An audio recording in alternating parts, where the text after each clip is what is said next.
Hi there, and welcome back to your Daily Market Podcast. My name is Mary Claire Pelk, and I'm here with Charlie Hurst and our special guest, Dominic Bejar. Why don't you guys go ahead and introduce yourselves?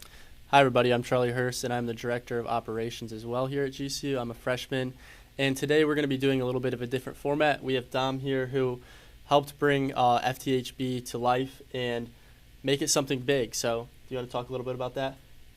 Yeah, my name's Dominic Bejar. I'm from Chicago, and I'm a junior here studying finance. And yeah, I've helped create the ETF. I'm in charge of the technology team, and we are in charge of making the AI filtration system for the ETF that I'm sure we'll get a little bit more into. Yeah. Why don't we start off and explain to our viewers what an ETF is and how it works? Yeah, an ETF is an exchange traded fund. It's a basket of equities and securities, so that could be stocks or bonds. And it's something that's publicly traded for anyone to invest into. Yeah, so what does the process of creating an ETF look like? Yeah, so there's a lot that goes to it. So we have the advisor, Faith Investor Services. They're kind of the regulatory body.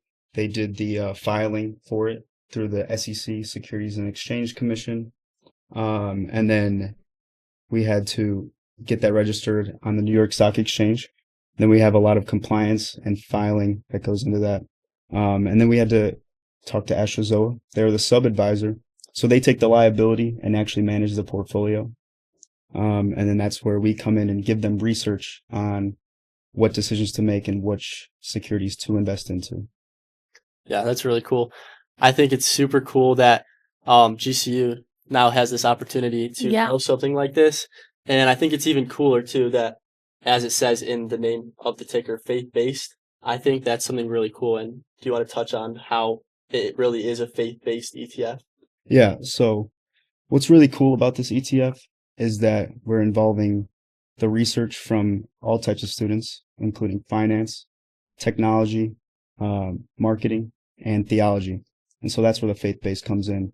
We had a team of theology students help come up with our framework that we are grading these securities on. So now we kind of have a rubric on different pillars that we start to screen the securities through, negative and positive. And then once they run through the AI system, the theology team meets and looks at the flag securities to make the final human due diligence aspect to it.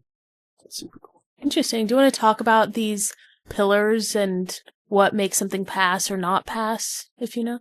Yeah, I'll just kind of go through the whole process. Yeah. So it starts with the finance students. They do the financial analysis on the securities, which ones we deem good to invest into.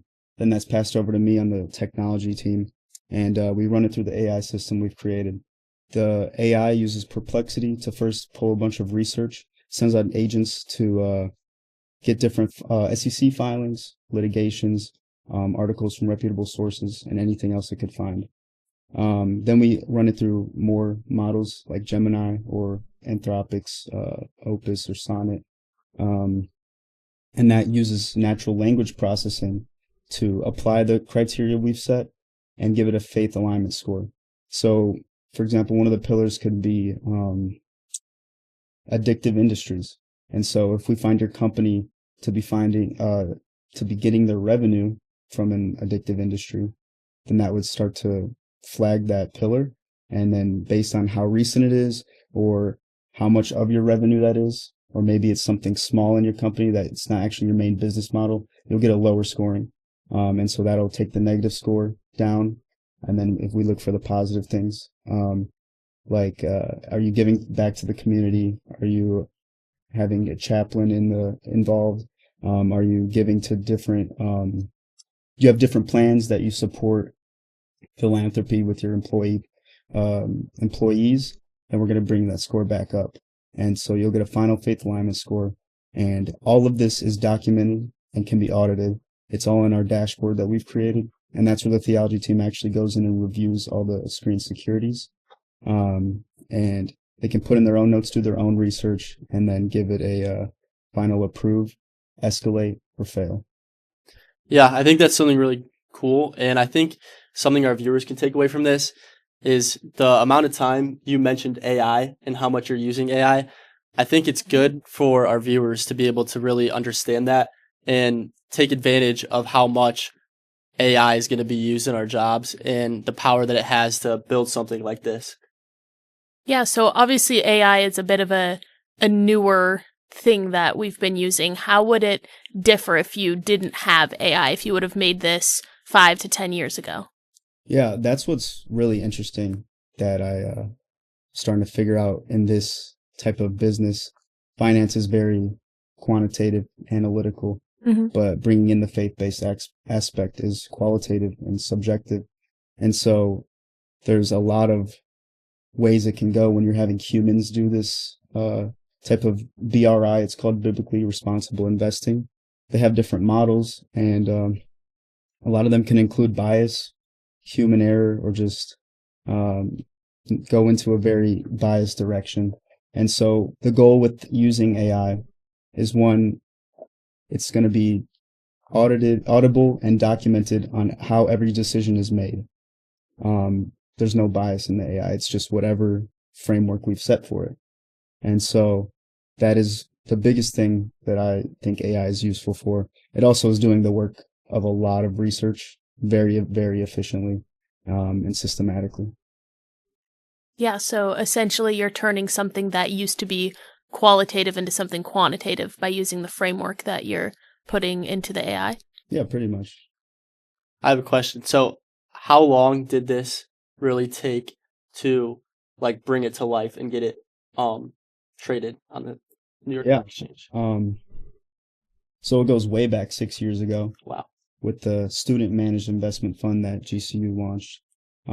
Started with 6 students and $25,000, and they grew that to a portfolio of $5 million with over 45 students, I think. And so when Dean Cadis saw that last year, he said, we should take this to the public. Anyone should be investing in this. This is incredible, because we were outperforming all the benchmarks. And of course, past performances does not guarantee future gains, but I have to say that for compliance reasons. But yeah, Dean Cadis, he's like, we have to take this public. And so he was like, how do we involve faith into finance? And that's when we started getting this idea, throwing it out there, seeing what we could actually do. Is this actually plausible? So then about August, September last year, they came to me about making some sort of AI system to go along with it. And I've made a prototype and everyone loved it, so we took it from there. But to answer your question, it took a year, but that's pretty incredible that we were able to pull this off in a year. Yeah. It usually takes years and years to just get through the whole SEC system. A year, let's say. Wow. How many people total are involved in creating this? There's a lot now. I'd say over 30. A lot of finance students, marketing, theology, technology. And then there's the team at Astrozo, the team at Faith Investor Services. Alan Klibanoff and John Cadis played a huge part in this as well. Wow. So obviously you've achieved putting it onto the New York Stock Exchange, but that's not the end of it, right? What do you do to keep this running? How do you continue to pour into this? Absolutely. With this ETF, something that makes it different than if you were to just invest into the S&P 500, that's passively managed. So this one is actively managed. We have our students doing research and our portfolio managers constantly doing analysis and making decisions, where, you know, the S&P is just always the 500 companies, and that doesn't have to be managed. So that's one of the aspects. We're always having our finance students do more research to find more securities to put into the ETF. And as well as me and my team are always trying to make this AI system better and better. AI comes out with new things every day, I feel like. So just trying to keep up with all the new technology and advancing that. And then the interesting thing about when you're launching something on the stock exchange, there's a lot of regulation and filings and rules to follow. And so in that period leading up to launch, it's a quiet period, and you're not allowed to talk about it or solicit it or have anything in writing. So now that it is launched, our marketing team is working super hard to get the word out. And then obviously the theology students are always doing that, having their meetings and making decisions on the AI's results. That's awesome. So for like a regular stock, they have like a quarterly earnings report. Is there something similar to that with an exchange traded fund, or is it just no earnings reports? It's a good question. I don't know the answer if we have a quarterly or probably an annual report. Yeah. But I get a daily report, and I have a automation system that I'm in the process of building that will take our report from US Bank, actually, who is the custodial account, and then automatically make an analysis daily of the portfolio. Wow. That's amazing. What would you say is the biggest hurdle that you had to overcome in developing this? Yeah, there's like two lanes to that. It's figuring out how to turn something subjective into a quantitative number. Mm-hmm. So I had to do a lot of research. What are other people doing in the industry? But also, how are we different? And why is this the best version of that we've seen so far? So that was definitely, it wasn't hard, but it was a process, and what started to spark my passion of researching into how to do this. And the other part is taking something that was my idea and then having to learn how to start a team that can actually progress. That was I'm very grateful for the opportunity to step into a leadership position and start learning that management side. But that's definitely a pretty hard aspect to it as well. How many people are in your team? There's 4 now. Yeah. 4 computer science guys. And they're all geniuses. They're my quants. And yeah, they've helped make this something like that I could have never imagined back in September. So how did you get into like this AI coding sort of thing? Yeah, I'm a finance major. I'm not computer science, but I did take a Python course in high school. So that's pretty much all I had. But now because of AI, I've been able to advance like knowledge intake exponentially. And I've been able to learn a lot of coding aspects. Of course, AI is doing a lot of the coding as well. So that is what got me into it. I've always been a huge fan of technology and very interested in that. But because of AI, it's helped pass that barrier of knowledge on how to code. And then having the computer science guys bring even more of my vision to life. It's been really cool to see. Wow. Yeah, so if there's one thing to take away, it's certainly that AI is such a powerful tool when it comes to things like this. Yeah. Oh my gosh, yeah. I get blown away every week with the new thing that AI can do. Mm-hmm. Well, and for like the average viewer as well, they're probably using AI for everyday questions, not some of this really deep stuff that you're getting into. And it's super interesting to hear about the levels to AI and how much it's grown and what power it really has to be able to make stuff. Yeah, I mean, most people use it to do their emails. Actually, OpenAI just came out with a report on how people use ChatGPT, and most of it is like an advisor. So they're either asking it to write emails or just asking for advice on how to do things. So it's been a whole other side of the coin with what I'm doing, but it's fascinating how you have to learn how the AI holds context. And then I even looked into how does the brain connect memories and ideas. And then that's how I started to shape how my AI starts to store the data and bring it back into context when we have different calls on the AI. Do you have any certain biggest thing you learned about AI and figuring out how to use it to its best ability? There's a lot of avenues I've had to learn, whether it's even the hardware side where how do you locally host a model and have a server? Do you go to Apple's ecosystem or Microsoft, NVIDIA, and which one is more capable and powerful in that sense? And then which model are you going to use? You got Anthropic, Google's Gemini, Perplexity, OpenAI, and other ones that are in China too. And then bringing it all together on how you're going to store the context, how you have a budget too. Stuff isn't free. And so there's so many avenues, but because of AI, I'm able to actually learn all this so quickly. Yeah. Incredible.